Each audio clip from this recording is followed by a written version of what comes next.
says, Francis, this is you. This is your capacity right now, where you are. Listen to me. All of us were born with innate capacities. That if we didn't go to school, they will still remain with us. If we didn't leave our neighborhood, they will still. But the environment we live in, the family we are born into, the school we go to, the friends we have, enlarge our capacities. Am I making sense?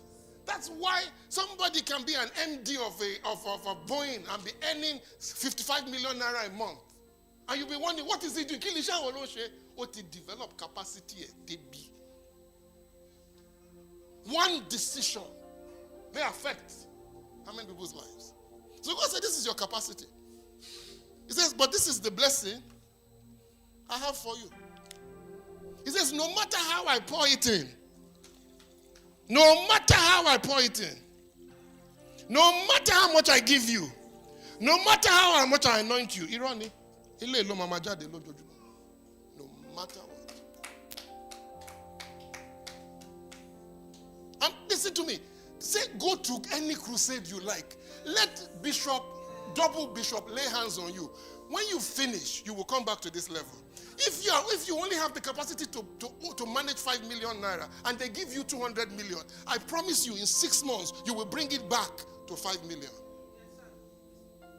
Because you have no sense of order or structure or anything in your life. You will always come back to this cup. But he says, guess what? If you expand your capacity, what happens? Same blessing. You take more. But even this bowl has a limit. Am I right? It still didn't take the fullness of the blessing. That's order. That's structure. That's systems. That's processing. Until this gentleman can be on a holiday in Rome and his production has doubled while he's away, we haven't started. Until they are ordering at 12 midnight and delivery is being arranged and he doesn't even know anything about it. Tibere. How many of you know Mark Zuckerberg? Okay, sorry, that's terrible. How many of you does Mark Zuckerberg know? How many of you does Steve Jobs know? How many of you does the Google? They don't know anything about you, but you know everything about them. But every day you pay them.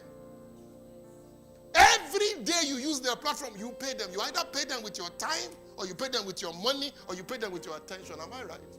They've grown their capacity that they can influence you in your bedroom. But you haven't even influenced your bedroom. Because you don't have the capacity to do it. Because you hate structures. You hate systems. You hate order. And it's affecting us in this church. Pastor Smith spoke about how he was out of a job for two years on this podium. How many of you were here last Sunday? As of this morning, 43,000 views. Did you hear what I said? 43,000 people have heard what Pastor Smith said in our church. Tiny little church in Ibadan that has an attendance of 100 and something people. 43,000. From last Sunday till now that I'm talking to you. And you know what is surprising me? Most of them are writing that they did. That's great. Wonderful.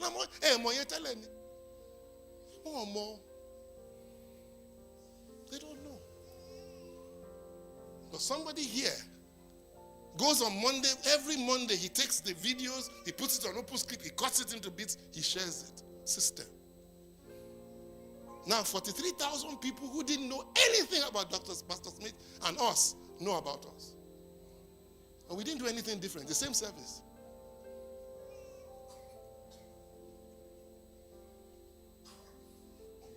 Some of you have products like that the world is looking for. But they don't even know you exist. You won't organize yourself. And even if they order from you, you will mess up in delivery. What that man say?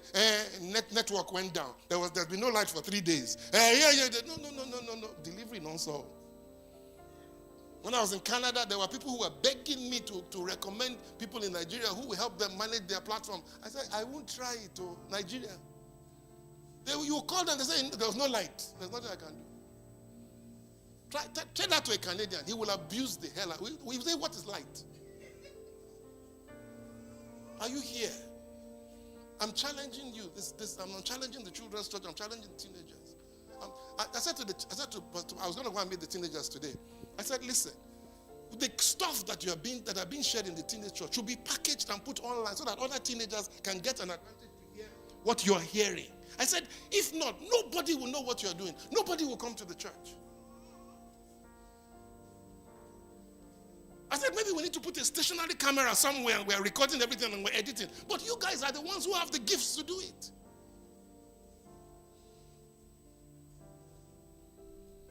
We need an administrator, somebody who's systematic, who can come in and, come on, am I making sense?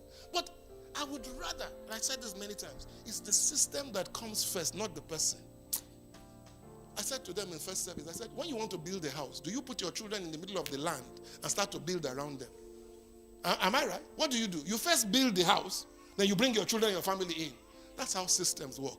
You build systems first, and then people. When God was creating the earth, what did he do? 7 days he was creating. When did he make man? Last. There's one movie that says a line, if you build it, they will come. If we organize ourselves in this church, put some order into what we do, I believe we have stuff that the world will want to touch. But nobody knows what we're doing here.